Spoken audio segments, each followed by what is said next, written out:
All right, y'all ready to begin shooting again? We'll go on the whistle commands.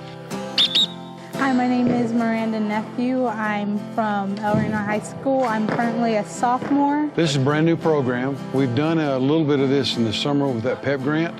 For the last 3 years, we've had a week where kids were allowed to come out and learn a little bit about the Archery in the Schools program. Although we haven't had it in school till this year, we've kind of introduced a few of them to this archery shooting, and we've had a big turnout every year. As wide as your shoulders, maybe a little bit wider. Don't have them too close together. We've got a combination of Roble Middle School, Edendale Junior High, and El Reno High School students here shooting archery today. This is the 10th year that the state of Oklahoma, the Oklahoma Wildlife Department, has supported this program in schools across the state of Oklahoma. There's over 500 schools now participating in this Archery in the Schools program. It started in Tennessee 11 years ago, I believe, and it's spread all over the nation. So it's becoming a big, big thing. So I recently qualified for state for archery, and I think that's kind of cool because there I was like kind of nervous. We took 9 high school shooters this year. You guys finished 11th. They took the top 10 teams.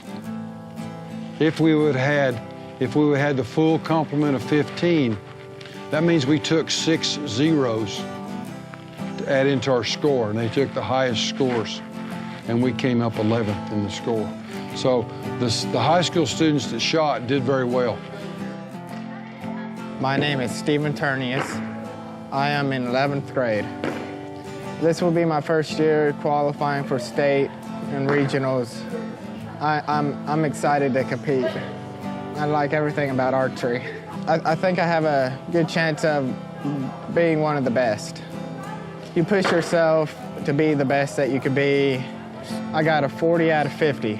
It's pretty good, yeah. This is an outlet. It's an opportunity for kids that don't feel they don't like that level of competition that's required in extracurricular activity, although this is sort of an extracurricular activity. It's a club more. In most schools, it's a club. Here, it's part of a PE program. It's what it is. And that's how it's initiated in schools through PE programs, and then they provide an opportunity after school for those students that want to compete. And all these that are here today are those students that enjoy the competition. They don't have to compete to come out here and learn. They can come out here and just enjoy the art or the sport of shooting. My name's Tom Cobble. I'm now the director and coordinator of the El Reno Recreation Department.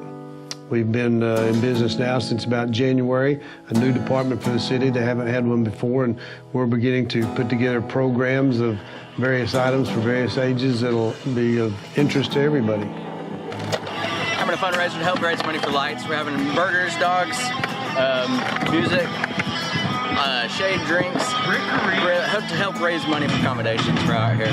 Maybe get some water, some concession stands, picnic tables, some shade, but most importantly, the lights right now.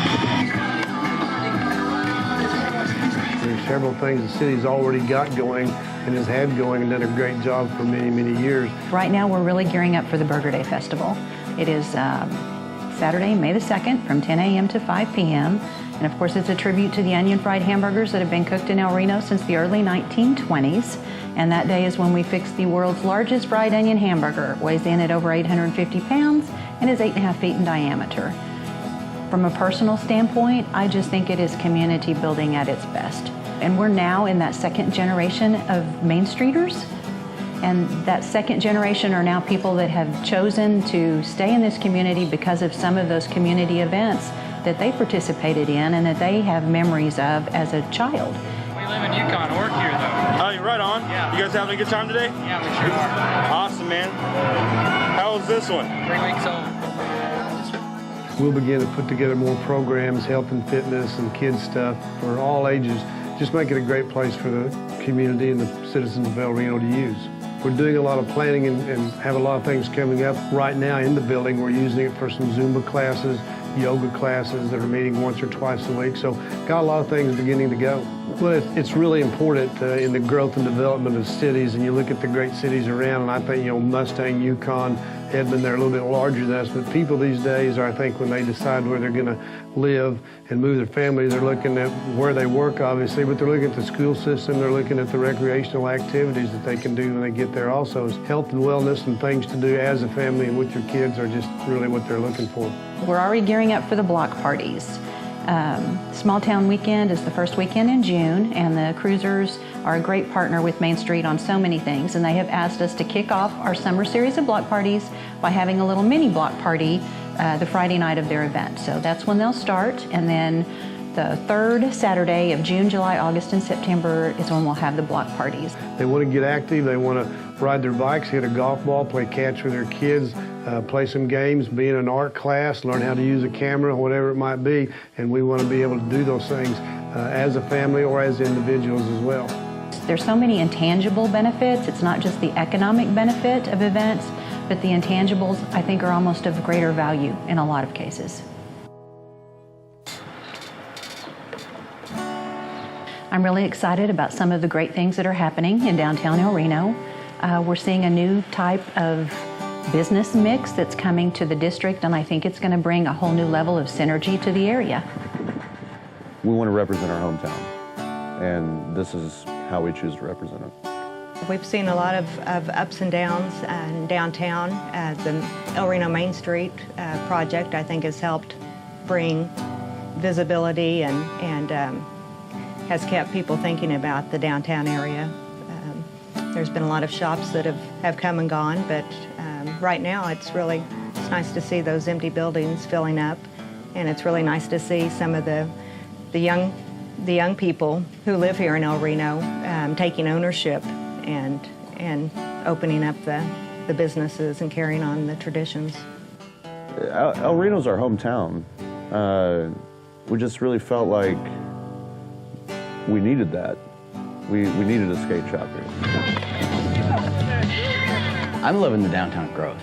The businesses, the people coming here, the interactions, not only just the businesses, but the different kinds of businesses that we have. I mean, you have us, which is a clothing brand and a skate store. You have the girl across the street that does tattoos. You have a coffee shop down the street. You have numerous, just different kind of businesses that all intertwine very well in this small town. I mean, I do all my shopping down here. If I ever need anything, I'm just literally walking to it. I love that. Yeah, I feel like I'm in a big, like almost New York style town. All we need is a small shop, like a grocery store down here, which I've heard is in the works. I have been doing business as Wet Willie since 1973, officially since 1980, running the businesses downtown. I have done screen printing, the t-shirt printing. The wife and I run a bar here in town for 8 years. I do custom mowing and brush hogging. I'm always doing some kind of different business. I'm a workaholic. I was here when the oil field left us, and I watched downtown start to fold up, go away. There's always ups and downs, things ebb and flow, but in 1988 when Main Street was started, it was at a downturn. You know, the community was hit first by the loss of all of the jobs with the railroad. We really didn't feel that so much because of the oil and gas industry at the time. And then when that boom went to bust, that's when a group of dedicated volunteers got together to address the concerns for downtown and the vacancy rate in the first floors. And they looked at the Main Street program. We've built a new church along I-40, built a new Mercy Clinic along I-40, which is helping the perception of El Reno, in my opinion.